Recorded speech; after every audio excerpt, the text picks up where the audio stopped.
The Bible is one of, if not the most influential work of Western literature. However, most people don't read it for literary reasons. It's not really a problem in itself, but as readers, we can easily miss out on what makes the Bible just so influential. Another challenge presented is that the Bible is more like a library than it is a single book. It's a complex piece of work developed over thousands of years by many different individuals living in many different places and times.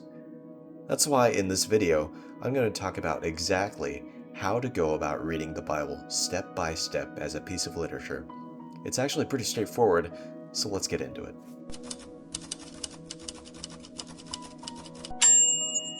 The first thing we should talk about is choosing your Bible translation, if you're going to read in translation. Above all else, I would recommend searching for study or reader Bibles because they are very helpful in providing context and notes and background for specific books of the Bible. You do not have to purchase every single one of these, but I would recommend just getting one to start. Some great examples of study Bibles include the SPL Study Bible, which is a translation of both the Old and New Testament and provides short essays and contextual backgrounds in the literature and history for many books and verses of the Bible. Another good choice is the New Oxford Annotated Bible, also known as Big Red, which is set up similarly to the SBL.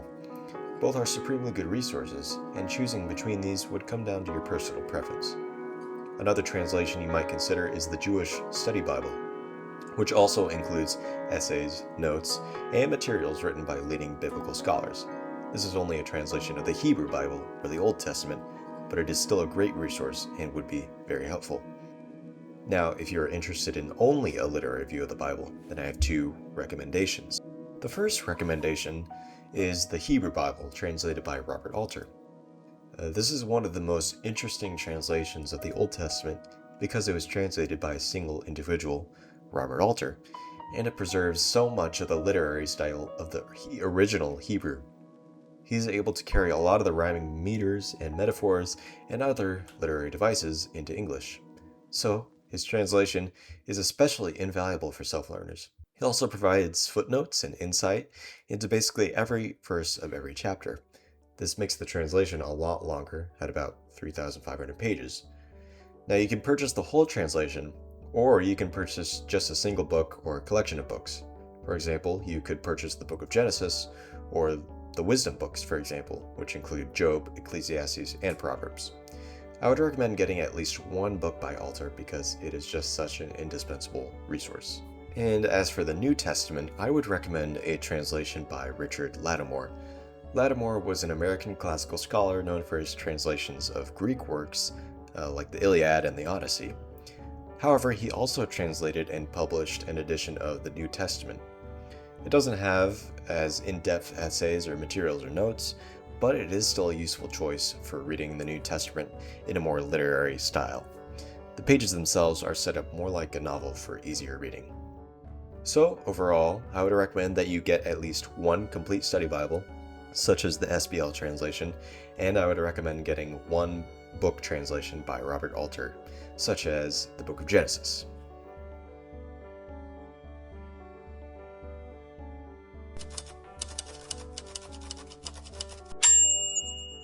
Now, let's move to reading individual books.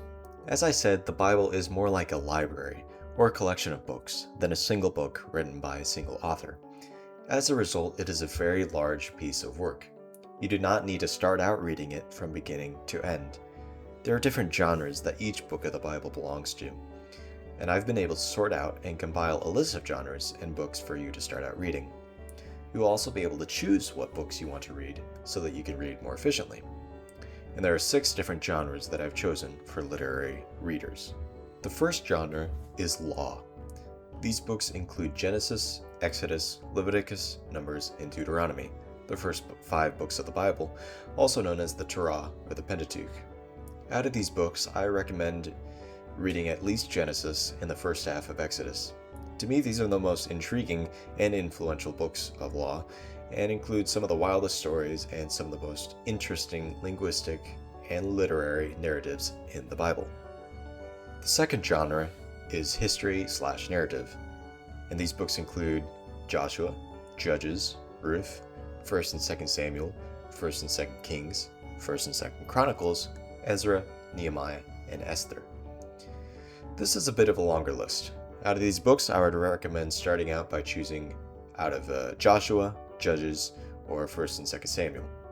These stories are presented as more historical and narrative and build off of the first books of law. The third genre is wisdom, and the books in the Bible, which are wisdom books, include Job, Psalms, Proverbs, Ecclesiastes, and Song of Solomon. I would choose basically any of these to start out with. They're very insightful and unique books of the Bible, but probably the most influential in terms of literature is the book of Job. But like I said, choose one that sticks out to you personally. The fourth genre is prophecy, and these books include Isaiah, Jeremiah, Lamentations, Ezekiel, Daniel, Hosea, Joel, Amos, Obadiah, Jonah, Micah, Nahum, Habakkuk, Zephaniah, Haggai, Zechariah, and Malachi. Out of these, I would recommend reading Isaiah, Lamentations, Daniel, or Jonah for starting out. This is it for the Old Testament. Counting them out, you should read at least 4 books, one from each genre. Now for the New Testament, there are only really 2 genres that you need to start out reading.